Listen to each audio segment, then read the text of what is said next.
Hi everyone! Ayun lang, magko-coffee lang ako. Magkikwento na rin for the sake of charot.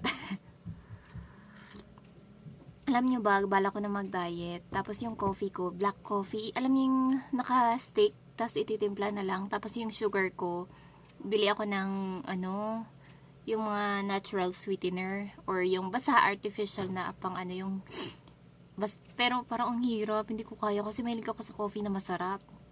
Ito yung nagpapaano sa akin, nagpapabuhay. Speaking of, alam nyo ba, kagabi late na kami nakauwi ni Ate Pong. Anong oras? Siguro mga around 11 kasi kumain pa kami sa Sabatan.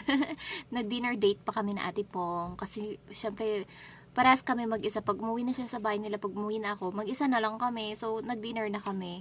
And then, nung nakauwi ako, sobrang sakit ng ulo ko. Grabe. Pero alam nyo ba, sobrang saya manood ng pageant. Kasi, gustong-gusto ko nanonood ng pageant. Simula nung time ni Rabia, kasi diba pandemic, yung time na yun, gustong-gusto kong nanonood ng pageant. Parang na-amaze ako. Parang alam mo yung feeling na kasali ka din sa pageant. Diba parang nakakataas ng confidence.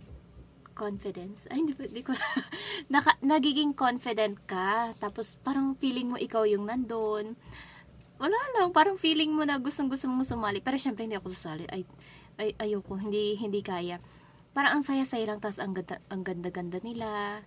Tapos feeling mo talaga ikaw yung isa sa mga nandun. Kaya gustong-gusto kong nanonood ng pageant. Tapos na-amaze ako sa kanila. 'Di ba? Ayun. Tapos, alam niyo, sa sobrang sakit, hindi na sumakit yung ulo ko sa first, pero nakita ko yung videos ko. Higop lang ako. Nakita ko yung mga videos ko, grabe na amaze ako, ang gagaling nila. So, nag-upload muna ako kagabi. Tapos, ayun, pagka-upload ko, 4 AM na yata ako natulog. And then, alam niyo ba, late na ako nagising. Buti na lang wala akong pasok today kasi may holiday daw. Nakalimutan ko kung ano, siguro dahil doon sa festival sa La Trinidad. So, ayun, 5 PM na ako nagising. Buti nga nagising pa ako kasi may work ako and wala din akong alarm kasi hindi ako prepared. Usually, nag-a-alarm ako the day before. Tapos yun, ang class ko naman is 7. Nakapaglaba pa naman ako, natuloy ko yung labahin ko. Tapos kapag hindi ako nakapag-igib kasi sa sobrang pagod ko, Sunday, di ba, igiban time. Tapos ngayon na ako nag-iigib, pero sobrang konti, pero carry naman yan. Tapos ayun na, amazed lang ako. Congratulations to everyone. Sa CVM, ang gagaling nyo din.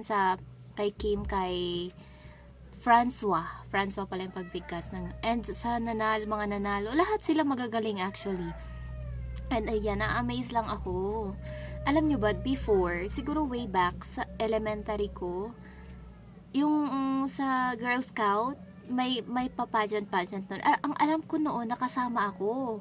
Pero pagdating sa question and answer, alam niyo, wala talaga akong naisagot. Kaya sabi ko, parang ayaw ko nang sumali. Pero parang nakaka-amaze pag nanonood ka ng pageant. Saya-saya talaga. Tapos iniwan pa ako nila ni Fena. Si Fena dapat yung kasama ko, tapos hindi na siya bigla pupunta. Yung sa CVM naman, gusto ko kasi comfortable ako na, kung sino yung kasama kong manonood. Comfortable naman ako lang ni Fena. Tapos, buti naisip ko si Ate Pong nung sabi kasi ni Fena, hindi na daw siya matutuloy. Si Ate Pong, andyan manonood daw siya. So, sabay na kami ni Ate Pong.